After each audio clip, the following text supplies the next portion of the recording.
Hello everyone, it's your boy Rage, and in this video, I'll be going over how strong Yamamoto is in the story of Bleach. If you guys could please leave a like on the video, it helps to get to more Bleach fans on YouTube.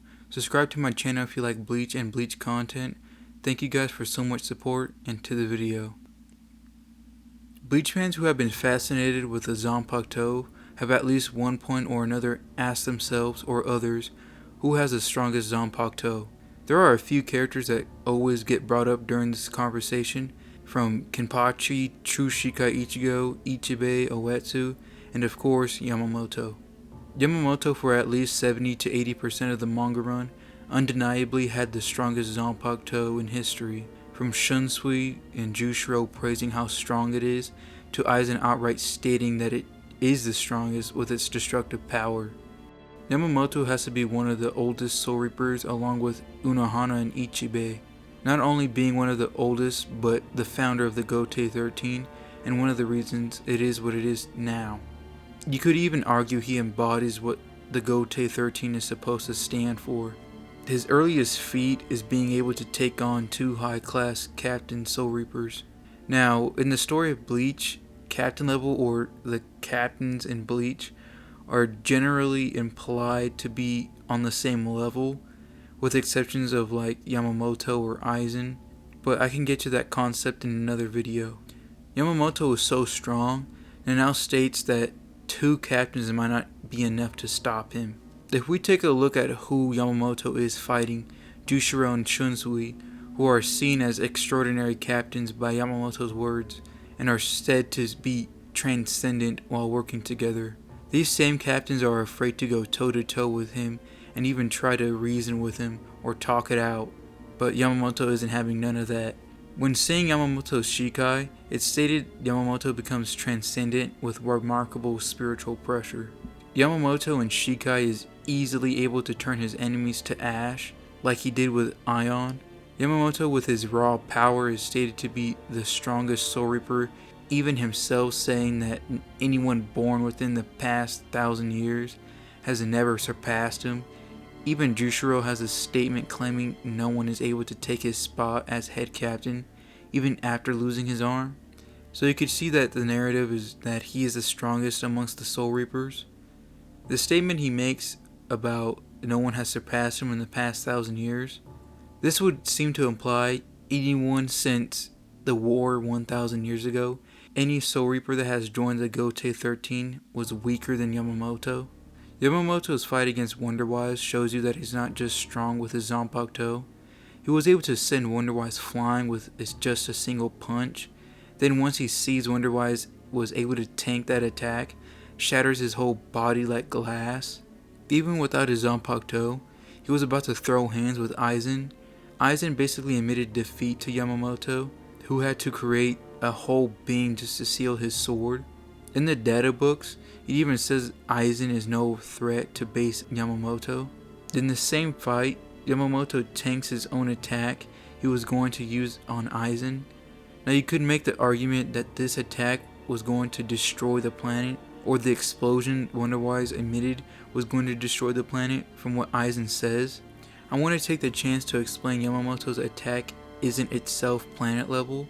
Aizen himself basically says the explosion is the energy released in an instant. I doubt Yamamoto would sacrifice the planet to stop Aizen. What he did here isn't blowing up the planet or anything of the sort. What he is doing is either filling the city full of fire like geysers or turning the city into one big geyser. Either way, he's planning on turning the city into fire. It makes even more sense when you consider the fact he told Ichigo to leave. If Yamamoto was going to blow up the planet, where would Ichigo go to escape the blast? Or when you consider he threw himself over the bomb to protect the world. If he was going to destroy the world with the technique he was going to do, it makes no sense for him to block the blast with his body if he was already going to do so. I hesitate to call this a defensive feat for Yamamoto. I'd say he endured through it rather than tank it. This feat doesn't really make him have planet level durability, but planet level endurance. The difference in durability and endurance is very simple. If you want the definition of these words, I'll have them up on the screen, or you can just go look them up yourself. but I'll give you an example. If we take Yamamoto in this moment and say he took the explosion with no damage or relative to no damage, that would be defense. Endurance is what we got in the manga.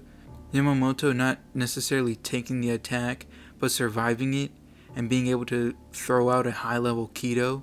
Another example would be like Shunsui saying he wouldn't die to a singular Sero, then Stark proceeds to shoot multiple Seros, which then Shunsui gets worried. So Shunsui has the ability to take a Sero, but there's a limit to what he can endure before dying. Yamamoto, after the battle is over and Aizen is defeated, we get Jushiro claiming that no one is able to take over Yamamoto's spot as head captain, even though he has one arm. In 1,000 Year Blood War, Yamamoto is met with an old enemy, Yuha. I don't think I need to explain who Yuha is. Before fighting Yuha, Yamamoto fights 4 Quincy's, Driscoll, who he burns to ashes, and Basby, Askin, and Nachikoop, who he burned, knocking them out. Some of these Quincy's are pretty strong. Basby not only having fire that's somewhat on par with Shikai Yamamoto, but he's also able to fight Bankai Renji and Rukia post Royal Guard training, as not being able to push Byakuya into Bankai while in base, but this is Byakuya before Royal Guard training. To get down to the battle against him and Yuha, in my video about the fake Yuha, I said he's at least around base Yuha. I suggest checking out the video if you want to know more about him. If we accept Yuha would have performed as good, if not a bit better than Roid, then Yamamoto should be equal or around base Yuha in Shikai. Base Yuha being able to swap hands with Ichibei, at least Ichibei and Shikai. Then you have him chokeslam Ichigo when he arrives in the Soul Society. The fake Yuha was able to easily body Kenpachi, a weaker Kenpachi in the novels being comparable to Vasto Ichigo, and an even weaker Kenpachi is even able or implied to give base Aizen a run for his money, to the point Aizen specifically trapped Kenpachi in Huecamundo and wanted to fuse with the Hogyoku before fighting him. Yamamoto in Bankai has 5 stages or abilities. His first one is where he just seals all of his flames onto his sword like Yuha implies, each strike causing devastating damage to whatever or whoever he swings it at. I'm assuming this is his base Bankai form, since Yamamoto implies he had his East and other abilities before but chose not to use it. He has East, which seals all of his flames to the tip of the sword and wipes everything it touches out of existence. I'm not sure if Yamamoto was serious or literal about wiping everything out of existence, but from what we see, he shouldn't be lying. He has West, which is like a fire cloak or armor, so hot that it's 15 million degrees, or hot as the core of the sun. He can make this cloak visible or invisible at will. He essentially is untouchable. It's hard to gauge if you could bypass this technique. There has to be some way, since Yuha uses a Quincy spell to force Yamamoto to change the way he's gonna attack, but I'll talk about that in a different video. South is the ability to summon the people Yamamoto himself have slain. The translation of the name of this technique, it has 1 trillion army in it, which I don't think he summons 1 trillion skeletons, but they don't really seem to do much but restrain the enemy. We see Yuha almost being covered head to toe with him and come out fine. Maybe they burn you when you come in contact with him. North is where he swings his sword. I'm not sure if there's anything specific it's supposed to do. In the anime, it's so strong it takes out his own skeletons and cleaves through Yuha's body. Maybe this attack has a lot of range, since in the manga he says he's putting distance between them before using this. Some people forget that Yamamoto reached some sort of level of transcendence in Shikai and in Bankai. No one could feel his power besides Unohana, who says he's gonna destroy the Soul Society, whereas characters like Shunsui and Jushiro have to somewhat assume it's his Bankai. Yamamoto is one of the 3 or 4 characters that is possibly universe level, depending on how big you think the Soul Society is. I'm not gonna discuss how big it is in this video, but the problem with this is he won't survive the damage to the planet, universe, or whatever you think the size of the Soul Society is. For this part of the video, I will be discussing some misconceptions about Yamamoto. Some people seem to think that Yamamoto is weaker since the war 1000 years ago. This is just wrong. The only reason he would seem to be weaker is because he lost his arm, which I'll get to later. What most people bring up is Yuha talking down to Yamamoto before killing him. Yuha talks about how Yamamoto got weaker since the war 1000 years ago. I talked about these statements in my How Strong is the Fake Yuha video, but I essentially said that Yuha thinks Yamamoto is weaker because he basically gained morals and a need to protect those around him or under him, whereas before he would literally step on the bodies of his own army to win. These statements are just Yuha's opinion, not facts. As we know in Bleach, fighting along comrades or friends give you amps, or the need to protect them gives you amps as well. Essentially what Yuha is saying is Yamamoto is weaker because he used to be ruthless, whereas now he isn't as ruthless as he was before. Yamamoto losing his arm is blown out of proportion. I've seen people say he's nerfed by 20% or even up to 50%. I'm not sure how they got these numbers, since there's nothing that insinuates losing an arm nerfs you by 50%. Grimmjow beat the daylights out of Bankai Ichigo when they first met, then did it again after getting his arm cut off and gets hit with 3 holified Getsuga Tenshos. The nerf of getting your arm cut off is enough for characters like Grimmjow or Yami to lose their ranks, but this could just be due to their killing ability or combat abilities being worse, since these factors also play a part in their ranking. So Yamamoto losing his arm should have weakened him, but I don't think it's a significant amount or degree like a lot of people are saying. Even at the end, Jushiro says Yamamoto got his powers back.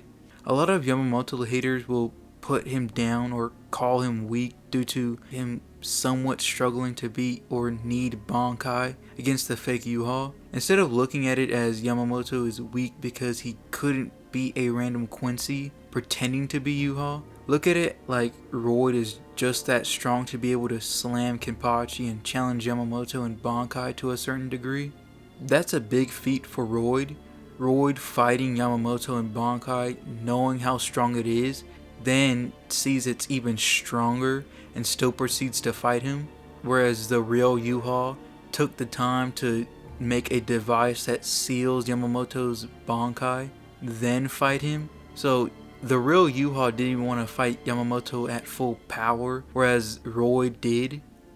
If this part of the video seems off, it's because I decided to add this part way after I got done recording the video. One was the fact that Yuha had Yamamoto on the list of being a war potential.